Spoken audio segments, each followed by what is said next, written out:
New Conor McGregor sparring footage. We're going to get into it.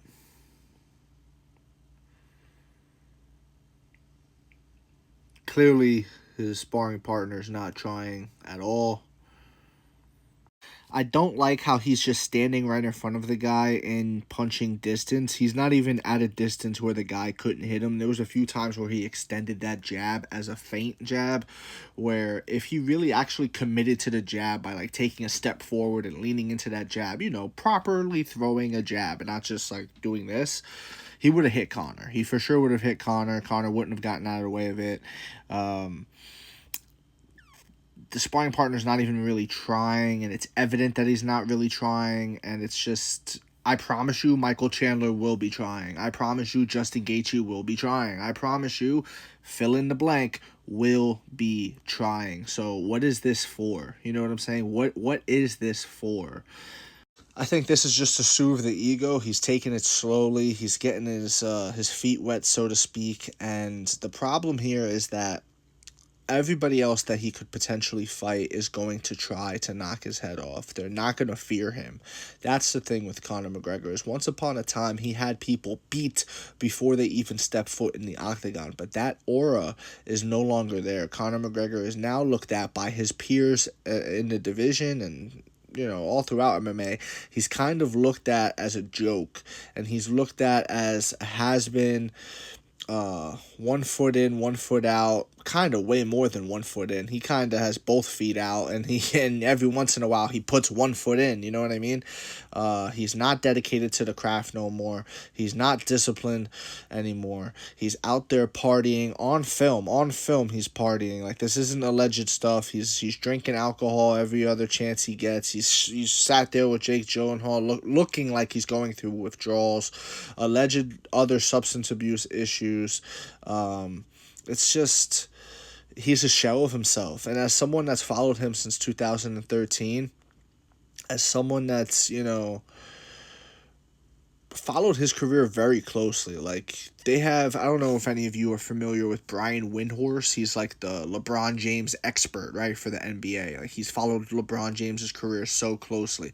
I'm like that with Conor, bro. Like, I'm telling you, like, there's very few people out there that have followed Conor's career closer than I have. And I'm telling you, this guy's a shell of himself. This guy has interviews where he was talking about, in the Floyd fight, how spinning many plates was like MMA, right? He's got the kickboxing, he's got the jiu-jitsu, he's got this, he's got that. Now he's only spinning one plate and he gets to focus on boxing, so he's going to be even better. That was his point. Well, think of it like this. He has multiple businesses plus the partying. He has all of those plates spinning. He has a potential presidential candidacy run in 2025 as he's hyping up now. Where's the time to train? Right? Where's the time to train? And he's also got a family, right? He's also got a family, which he once upon a time not criticized Jose Aldo for, but he definitely brought it up to say as to why Aldo is not as dedicated to the sport as he is. He was saying that Aldo can't be as focused as he is because all he has is MMA, and that's it. Whereas Aldo, he has his wife, family, etc., etc. Well, now Conor's in that position. Now Conor, he has a family. He has alleged substance abuse issues. He's drinking constantly. He's partying constantly. He's got other businesses taking his attention away. He can't possibly be the most dedicated guy in this gym the way he once was once upon a time.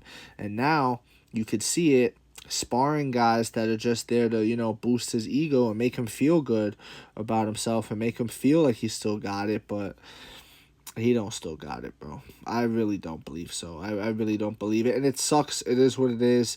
I will just end this off by saying, and I'm going to make a video on this in the very near future. Maybe even today. Who knows? But in the very near future, I'm going to make a video about the Floyd fight. The Floyd-Mayweather fight is 100% the marking of the downfall of Conor McGregor. It is the beginning of his almost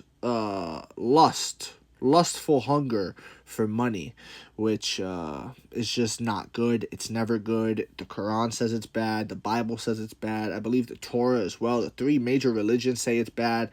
It's just not good, right? To lust for money. Money's good. It's a tool.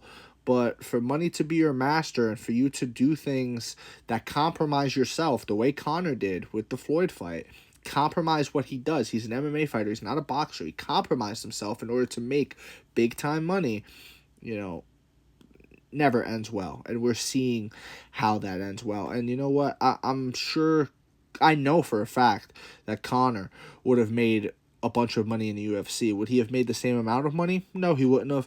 But he would have made a lot of money. He was the highest paid UFC fighter. There was no need for him to go that far out of his depth and fight a losing battle against Floyd. It's just ridiculous, and he's paying the price for that now years later. Sure, he has all the wealth and things like that, but at some point, the money gets so ridiculous in amount that you're starting to spend it on Lamborghini yachts. You know what I'm saying, guys? Like, that's the ridiculousness of the level of wealth Conor McGregor has achieved. And I just think if he scaled it back, maybe Conor earns $50 million in his UFC career instead of hundreds of millions with the proper 12 in the Floyd fight. Instead of that, his family would still be well off. He still would never have to work a day in his life. He'd still have an iconic brand and all things like that. And you know, maybe he could have became a champion again, you know what I mean? Maybe he could have defended his title a couple of times. Am I saying he beats Khabib? No, not necessarily. Maybe he doesn't ever beat Khabib. But I'll tell you what, his chances of beating Khabib fresh off the Eddie Alvarez fight, or even Eddie Alvarez fight, and then maybe he fights Tony, or maybe he fights Dustin Poirier again, whoever,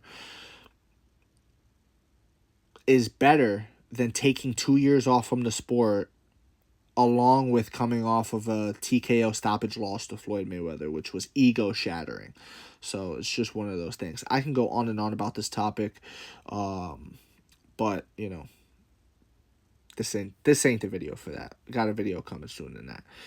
So stay tuned to that. Let me know what y'all think about this in the comment section below. What do you think of the sparring footage? What do you think of Conor's career at this point? Yeah, let me know what you think in the comment section below. Whether you agree, disagree, it does not matter. Just join the discussion, follow for more, and leave a like if you enjoyed the time spent. Thank you. You are all appreciated.